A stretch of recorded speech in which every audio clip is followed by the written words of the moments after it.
رمضان المبارک وہ بابرکت مہینہ ہے جسے اللہ تعالیٰ نے تمام مہینوں کا سردار بنایا۔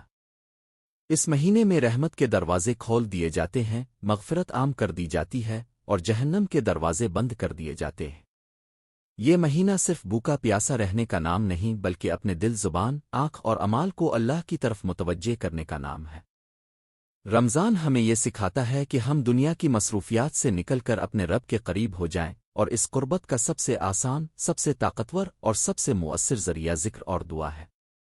ذکر کے لغوی معنی ہیں یاد کرنا، اور شرعی اصطلاح میں اللہ تعالیٰ کو دل، زبان اور عمل کے ذریعے یاد کرنا ذکر کہلاتا ہے۔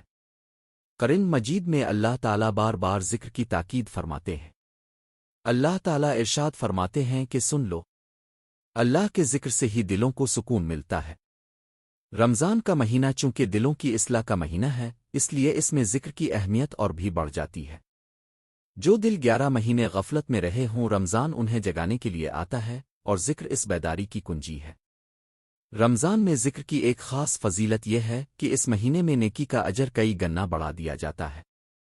عام دنوں میں جو ذکر ہمیں چند نیکیاں دیتا ہے، رمضان میں وہی ذکر پہاڑوں جیسا ثواب بن جاتا ہے۔ یہی وجہ ہے کہ نبی کریم رمضان میں ذکر، دعا اور عبادت میں خصوصی اضافہ فرمایا کرتے تھے۔ آپ کی زبان مبارک ہر وقت اللہ کے ذکر سے تر رہتی تھی، اور آپ امت کو بھی یہی تعلیم دیتے تھے کہ اس مہینے کو غفلت میں نہ گزارو۔ ذکر صرف تسبیح ہاتھ میں لے کر چند الفاظ دہرا لینے کا نام نہیں، بلکہ ذکر ایک کیفیت ہے۔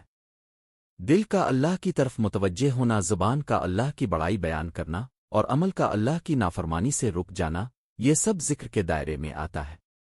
جب روزہ دار بھوک اور پیاس کے باوجود گناہ سے بچتا ہے، جھوٹ نہیں بولتا، کسی کا دل نہیں دکھاتا، تو یہ بھی ذکر ہی کی ایک صورت ہے۔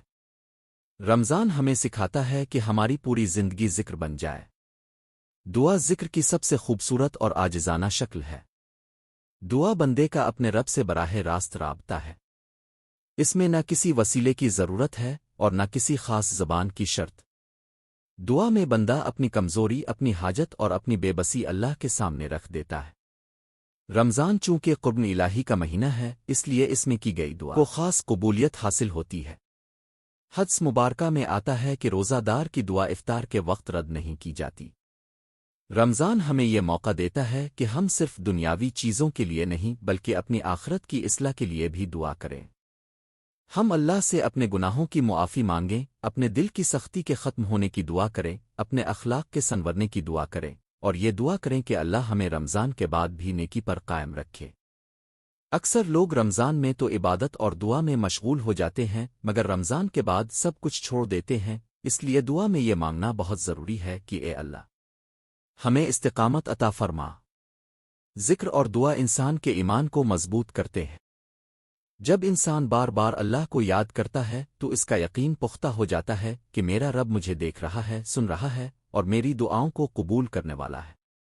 یہی یقین انسان کو گناہوں سے روکتا ہے اور نیکیوں کی طرف راغب کرتا ہے۔